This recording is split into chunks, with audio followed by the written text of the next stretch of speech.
Here's something that completely changed the way I look at money and real estate. A person with 25,000 can sometimes control a property worth 500,000. Let that sink in for a second.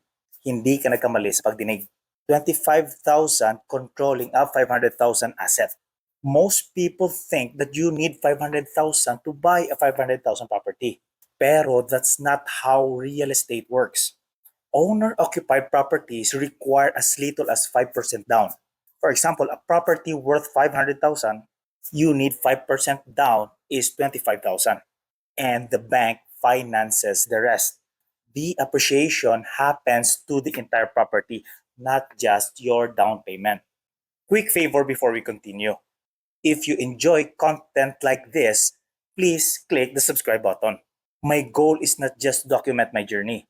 It's to help everyday people understand real estate and financial freedom.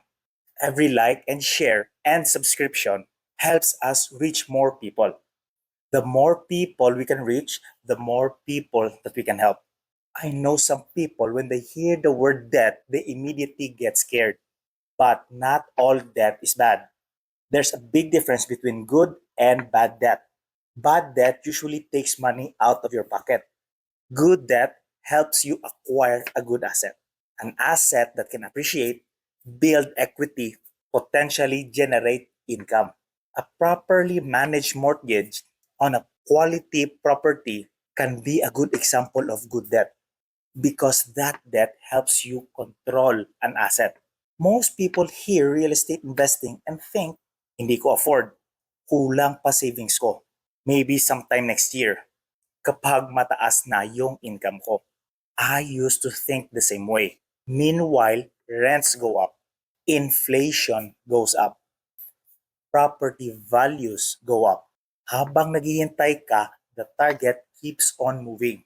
Sometimes the risk is not buying too early. Sometimes it's waiting too long. When I first started learning about real estate, akala ko kailangan mo maging mayaman. Akala ko kailangan ko muna mag-ipon ng 150,000, 200,000 or more. Then I started studying successful investors. Most were not buying in cash. They were using mortgages, down payments, rental income. Then that's when I realized that you don't need cash to buy everything. The goal is controlling quality assets as soon as possible. So ano ba talaga yung leverage? Simple lang. Leverage means using borrowed money to control a large asset. So for example, with a property value worth 500,000, you only needed a down payment of at least 25,000. So your mortgage is around 475,000.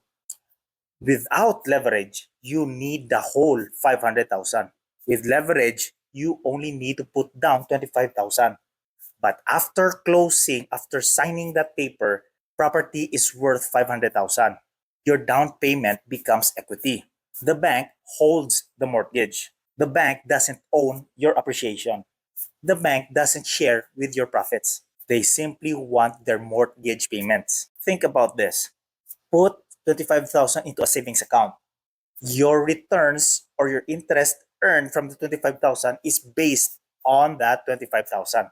But if you use the 25,000 for a down payment on a property worth 500,000, appreciation happens on the entire property. And that's a completely different game.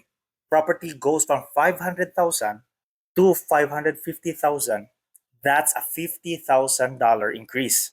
But you only invested 25,000. The property gained 50,000. That's the power of leverage. Appreciation is only part of the story. Every month, mortgage balances go down. Ownership increases. Every payment builds equity. Kahit flat ang market, you are still building equity. Wealth isn't built only when prices go up. Wealth is also built when debt goes down. This is where things get really interesting. Buy a property at 500,000. A few years later, the value of your property goes up to 600,000. Mortgage balance is lower. Now maybe you have 100 to 150,000 of equity or even more.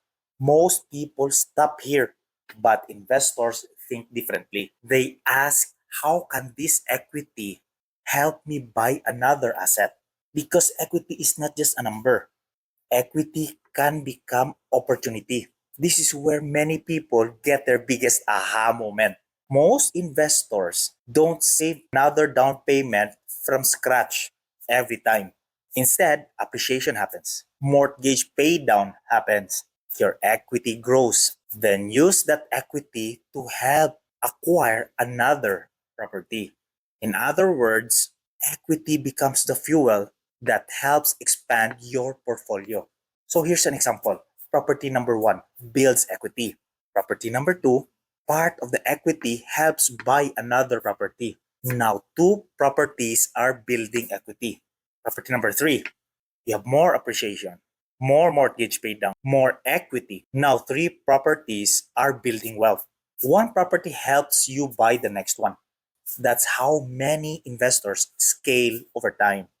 This is why investors love leverage. You're not just buying a property, you're potentially buying another source of equity, a future source of opportunity.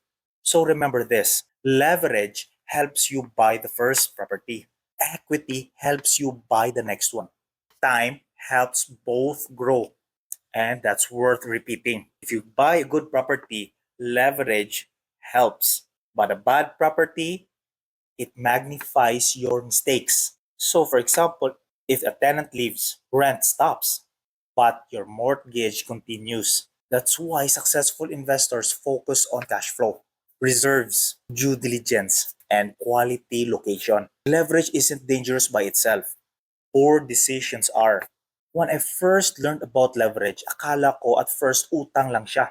But eventually I realized leverage does not create wealth. Assets create wealth. Leverage simply allows ordinary people to access those assets sooner. And that's the real advantage.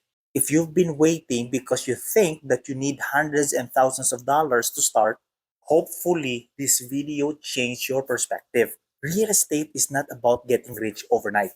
It's about buying quality assets, using leverage wisely, building equity, expanding your portfolio, and letting time work for you.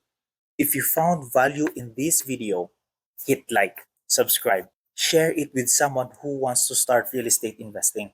Every subscription helps us reach more people and hopefully help families build wealth through real estate. Maraming salamat for watching.